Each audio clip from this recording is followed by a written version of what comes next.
The centre parts are the oldest parts, and that is where you will see 4 towers and a flagpole known as the Norman's Keep or the White Tower.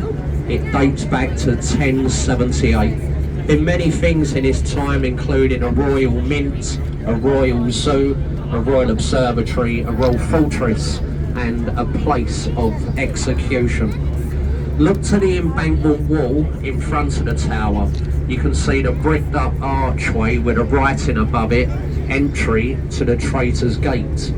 If you was found guilty of treason in the Palace of Westminster, you would have been rowed down river by barge, taken through the gateway, around the moat to Tower Hill, where your head would have been chopped off.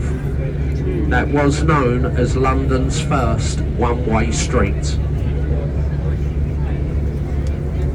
Now in front of us on our left-hand side, we have the C-35 HMS Belfast. The Belfast has 12 guns, 6 at forward and 6 at aft. They are capable of firing a 102-pound shell 14 land miles. If the Belfast was to fire her guns in anger, she could hit targets in places such as Kew, Croydon and Dartford, 14 miles away. Unfortunately, my mother-in-law lives here, so if you see it on any buildings, it is not a Union Jack, it is just a Union flag. Now if you look over to our right-hand side, you'll see a yellow brick building with a grey rounded roof. This is the old Billingsgate Fish Market. A very famous man started his career inside that building. At the time he was 15, going by the name of Maurice Micklewhite. He later on changed his name and his profession. He's now known as Sir Michael Caine, and not a lot of people know that. Also on our right hand side, the blue glass building, that's a highly technological, super logical, advanced training school for window cleaners. No, I'm only joking, of course. It's actually the Hong Kong and Shanghai Bank. Oh wow. Now the next bridge in front of us will be the famous London Bridge. It is the 4th London Bridge to stand on this site since Roman times. This one was opened up in 1973 by Her Majesty the Queen. The one before this, it now stands in the Arizona desert across a man-made lake called Lake Havasu. It was sold off to America for $1.5 million. If you look over to the left-hand side, behind the trees, you'll see the old Southwark Cathedral. This dates back to the 12th century. Baptised inside the cathedral, a man called John Harvard. He then went on to America, founded the Harvard Library, which in turn became a part of the Harvard University.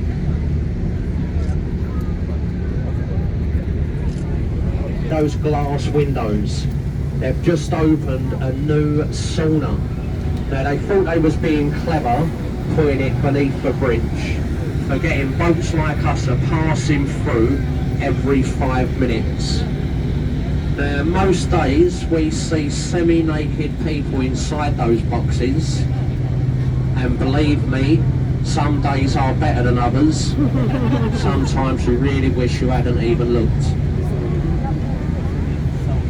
Now as we go through the bridge, if you look to the support columns of the bridge in the water line, you'll see how fast the tide actually flows. Look at the way the tide is rushing round abutments. It is a very dangerous river. To give you an indication how strong the tide is, if you was to fall in the water at this point, in about 5 minutes, you would be back at Tower Bridge. Or you wouldn't, because you're probably drowned.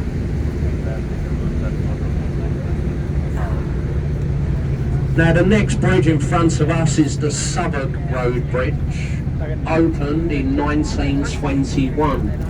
Originally a penny toll bridge, built to relieve the congestion off of the old London Bridge. Where you can you'll see the red brick building. See there's a small beach area, goes a little bit inland to our right. Now that is called Queen Ive Dock. This was the evacuation point for the Great Fire of London of 1666.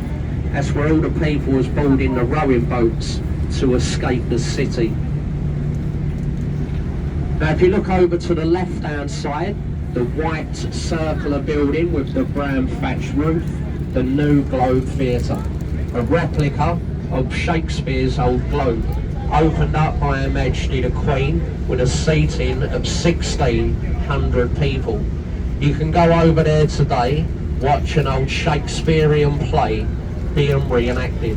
Anything like Romeo and Juliet, Macbeth, Hamlet and so on.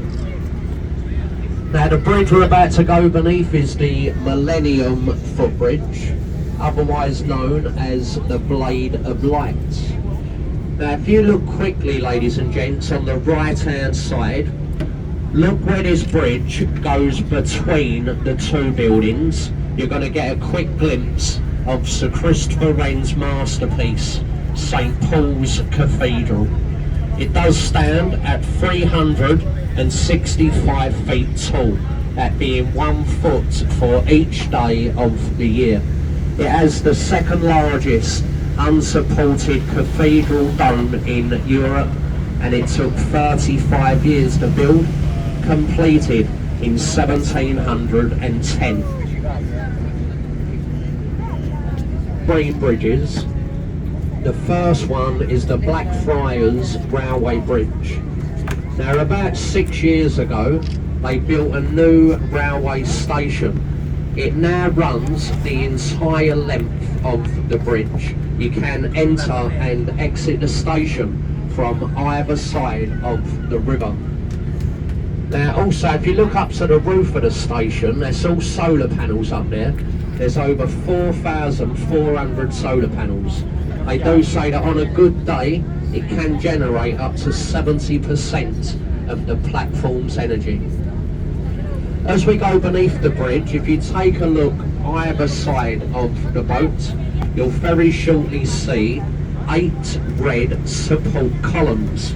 These are what remains from the old St Paul's Railway Bridge, built by Isambard Kingdom Brunel. You will see they took the top piece of the bridge away. It became unsafe from the modern day trains. They left the support columns in place, fear of undermining the foundations of the other 2 bridges. The last bridge in a group of 3, Blackfriars Road Bridge. Now as we go beneath side, you'll see a white building with a green sloping roof and the black pinnacle on top. The old City of London School for Boys. Lord Asquith, he used to go to this school before moving on to higher education. But keep looking on our right hand side, ladies and gents. Behind the white cranes, there's a red and white building. It's got green glass on the roof of the building. Look above the green glass, can you see that small statue? There's a man standing on one leg with one arm up in the air. Now that statue is Mercury, the wind-tipped messenger. That stands on a building in a place called Fleet Street. That's where the newspaper industry started off. It goes directly on our right, just above the rooftops, directly to our right.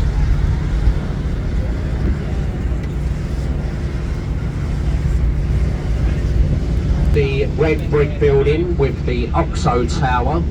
Many years ago it was illegal to advertise on the banks of the River Thames. OXO come up with a very clever idea, installing their logo in the shape of windows.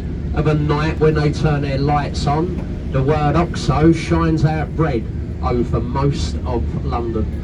That's also where we used to get the famous stock cube, which makes the best gravy in the world. As if you can get out the silver wrapper. Now in front of us on the right hand side you'll see a white ship, the Wellington. She saw action during the Second World War. She was running supplies across the Atlantic, disguised as an hospital ship. But look to the right-hand side before we get to the ship. On the embankment wall, directly on our right, the stone archway. That's Temple Arch, a boundary line between two cities. The city of Westminster we're just about to enter. The city of London we are just leaving behind us.